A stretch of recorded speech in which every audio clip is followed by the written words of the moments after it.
जय श्री राम मित्रों, आज की कथा है प्रहस्त का वध।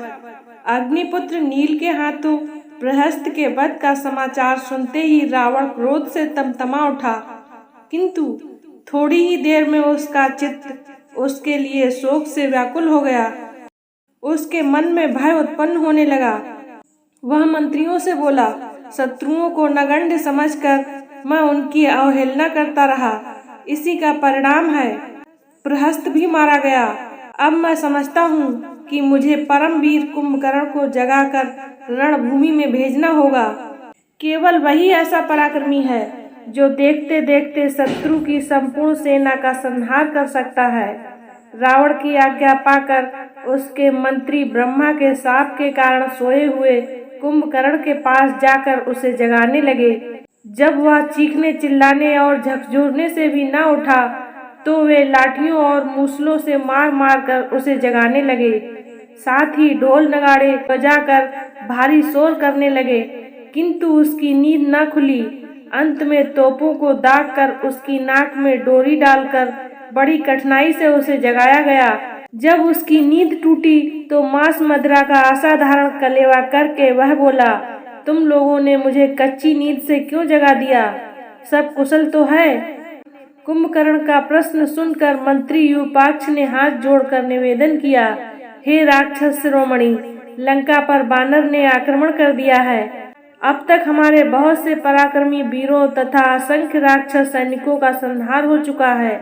मारे जाने वालों में खरदूषण, प्रहस्त आदि महारथी सम्मिलित हैं।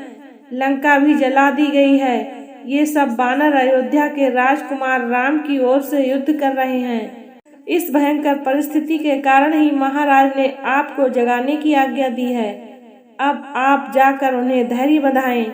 यह समाचार सुनकर कुंभकर्ण स्नान आदि से निवृत्त होकर राजसभा में रावण के पास पहुंचा। उसके चरण स्पर्श करके बोला, महाराज, आपने मुझे किस लिए स्मरण किया है? कुंभकर्ण को देखकर रावण प्रसन्न हुआ।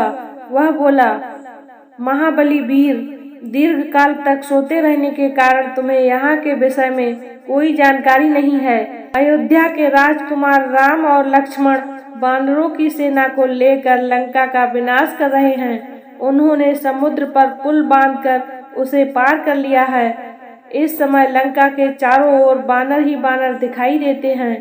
प्रहस्त, खरदूषण आदि असंख्य वीर राक्षस सेना के साथ मारे जा चुके हैं। लंका में भय से त्राही त्राही मच रही है। तुम पर मुझे पूर्ण विश्वास है।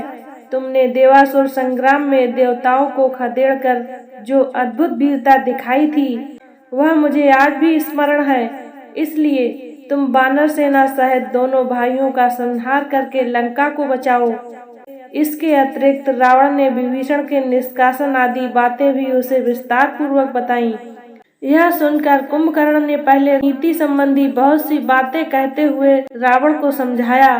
फिर वह बोला, भैया, आप भाभी मंदोदरी और भैया विभीषण द्वारा दी हुई सम्मति के अनुसार कार्य करते तो आज लंका की यह दुर्दशा न होती। आपने मूर्ख मंत्रियों के कहने में आकर स्वयं दुर्दिन को आमंत्रण दिया है, परंतु अब जो हो गया सो हो गया। उस पर पश्चाताप करने से क्या लाभ? अब आपके अनुचित कर्मों के फल स्वरूप उत्पन्न भय को मैं दूर करूंगा। मैं उन दोनों भाइयों का वध करूंगा और दुखी राक्षसों के आंसू पोंछूंगा। आप शोक न करें। मैं शीघ्र ही राम लक्ष्मण का सिर आपके चरणों में रखूंगा।